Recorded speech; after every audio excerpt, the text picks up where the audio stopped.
On this episode, Director Joe actually cut the tip of his finger off because it's where his off button is because he is a robot. And bad habits from a hot market make for lazy realtors, so stop hiring them. This real estate stuff is not easy, so send me your questions and I will answer them. This is the Ask Jason Show.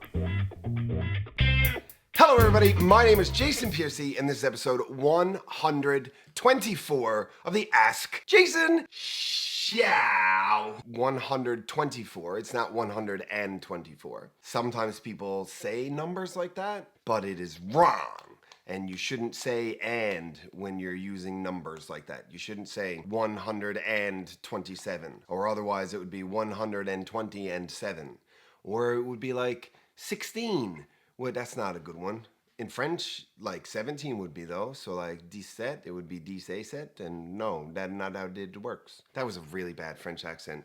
And I actually, like, je parle un petit peu de français, so I should have done better. Anyway, not why we're here. We're here because, I mean, everybody knows the last, I'm gonna guess, because I was having a little snooze there for a bit, that the last 9 months were really hot in our real estate market. Like hot, like white man overbite hot, like that. That's probably a good place to edit some stuff out, maybe, Joe. Everybody knows that it's been hot. There's been more demand for houses than there were houses to meet the demand, which means things were selling faster than we could get them on the market, which means there were more willing buyers than there were willing sellers, which means sellers got more money for their houses because the only thing that affects price is supply and demand. Supply was low, demand was high, stuff sells for more money. That's all that ever happens when prices change. However, it's starting to cool off a little bit. Not a lot. We still have a very healthy market if you're looking to sell something. And it's not bad if you're looking to buy. You just gotta be smart about it. And you gotta find the right person who can move yourself through negotiations the way you need to, especially if you also have a house to sell. That's a hiccup people are running into these days. Anyway, we'll get to that another time perhaps. There's been all this demand and stuff has been selling really quickly. Stuff has been selling for above asking with multiple offers inside the first day or two of listing. Like Director Joe, for instance, he put a rental property up for sale that myself and one of the new team members kind of tag teamed on his behalf. And what did we get? How many offers? We got 4 offers? 5? Was it 5? Wow, we're really good. We got like 5 offers in 2 days, was it? Yeah, and it sold for like 5% over asking ish, some 10 grand over. Yeah, something like that. So anyway, it went really well. That's less likely to happen right now, and that's okay. It's not a big deal. You'll still get what your house is worth, but your pricing strategy, you're gonna adjust a little bit. But more importantly, and this is the point of all of this, when deals come about with more frequency and urgency and prices go higher than we expect them to in a balanced, sustainable market, houses are easier to sell because there's hardly any of them available. And it's just like anything else. Like imagine how easy it would be to sell a glass of water out of your tap. Bear with me now. Out of your tap. Are you mad? Joe's mad. He hates when that happens. Here, look, it's okay. Don't come get it. Don't come get it. It's okay. I've made it stop. So imagine how easy it would be to sell a glass of water out of your tap that's like not even cold. It's like lukewarm. If everybody in the city was parched and everybody was dying of thirst, it would sell very, very easily, very quickly. But it doesn't, like it's sort of artificial, right? And if you were a water salesperson and you were the best water salesperson in the world, and then there was a huge drought across your city, and this one dude who had water was just able to sell water really fast and really easy because there was no water available anywhere, what do you think would happen to that person's sales business when water became available again and the world's best water salesman was still in the market? And now the world's best water salesman is competing against somebody who learned all of the worst like ways to run a water sales business during a drought and literally the hottest market that there ever was for water consumption, they're not groomed to operate in the sustainable water sales market. So their business is going to dry up. Anyway, the point of what I'm saying is we're at the point right now where our market is starting to cool off. It's still healthy, and we're at the midpoint of the year, so we're leaning towards the end of the year, and we're leaning towards people moving in for Christmas. So you want to put your house up for sale, you want people to move in for Christmas, you're running out of months for that to happen. And as you're running out of months for that to happen, you'll start thinking, well, okay, let me get my house up for sale and get it ready and up there, and stuff sells really fast, and I'll get multiple offers, so I don't need to put as much due diligence into getting my house ready, and I can just hire, whatever realtor. I'll get Susie or Billy or Jimmy. It doesn't really matter because everything is moving so quickly. Well, by the time you get it ready, because if you do a good job, it's going to take you a couple of weeks to get your house ready. Then it's going to take you a week to get the right kind of photography, videography, drone footage, virtual tours to create like a cloud space that you can walk through it. All of that stuff can take the better part of a week if you're doing it really well. And so now you're nearly a month out from having your house on the market. So now we're in the last half of September.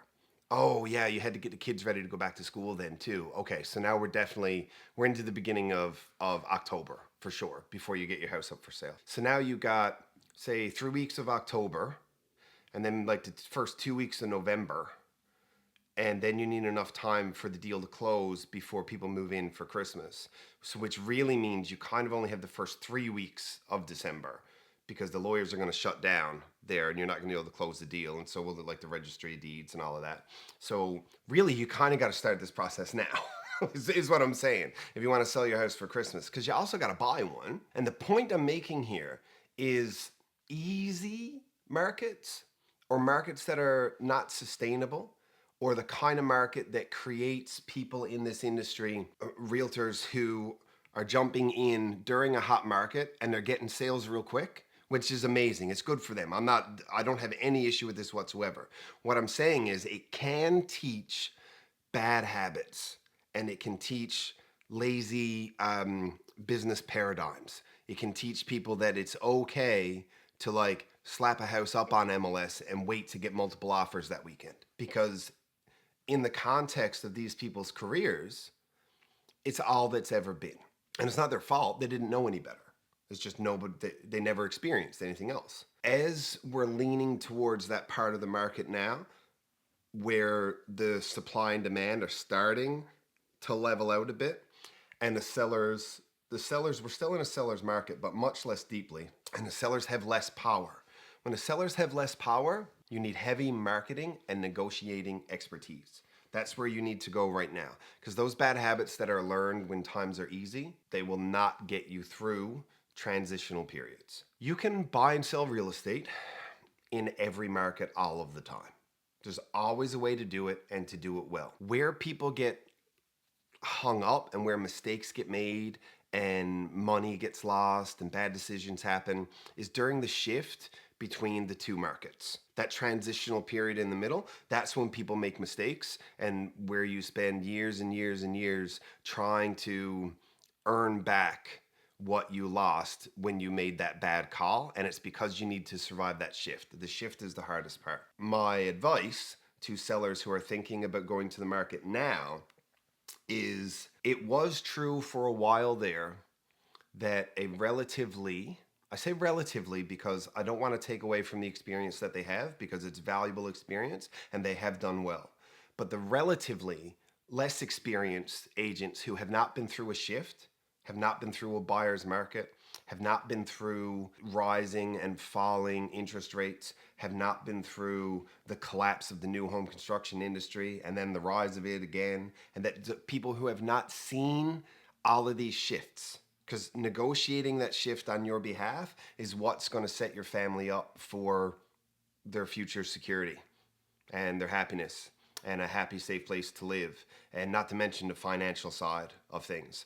So be careful about who sells your house in the second half of 2022. Myself and the team would love the opportunity. Marketing is where we shine, negotiating is where we shine, and that's what the whole plan for all this is moving forward. But easy deals create bad habits and unrealistic expectations. And when people have unrealistic expectations, they will either not be met, so they get grumpy and it'll be brutal, or it's all just gonna blow up in your face.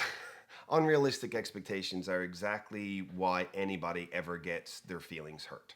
That's it. There's no other reason for people to get their heart broken, ever, unless their expectations were unrealistic. Like if I said something mean to you and it hurt your feelings, it would only hurt your feelings if you wouldn't expect me to say something like that, because you would trust that I wouldn't do that to you, right? But you don't have feelings. Because Joe is actually, I'm realizing, I thought all of this time that Joe's wife was a hologram and that she was like AI and he programmed her. But I'm realizing that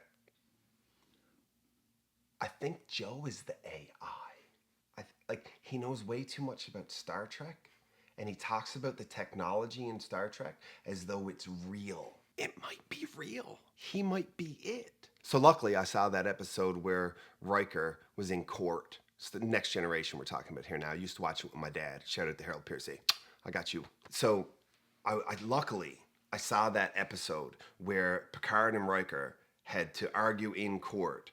Either Picard was for the fact that Data was a sentient being, and Riker was for the fact that Data wasn't. He was just a piece of machinery because somebody, the fleet or whatever, some global intergalactic, I can't say global because this is space. What is it called? The Intergalactic Society of Douche or something? What is it? The United Federation of Planets. See, I told you. Anyway, they were saying we got to shut this Data guy down. And Picard was like, no, he is a person. Engage. And then Riker was like, nah, he's a robot. And I know he's a robot because I'm the only person he ever told where his off button was. So let's just watch. And he pushes the off button and Data goes, so, and yeah, that's it. So the whole point of all of that is that even if Joe is a machine, I think I know where his off button is. Unless it was on the tip of your finger that you cut off and now you have no off. Oh my God. This is blowing my mind. Hold on. This is a lot. Okay, that's it for this episode. We will see you next time.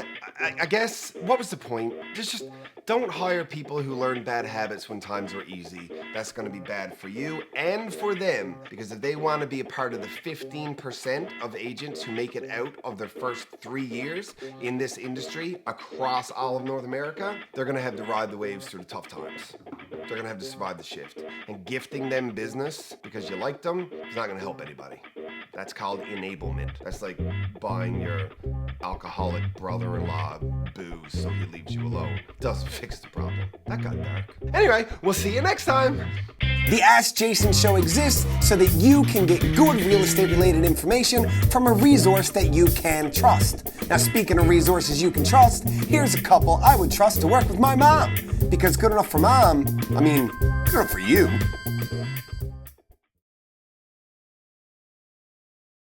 On this episode, that was actually, if you play it in reverse, it'll sound just like it. Yeah.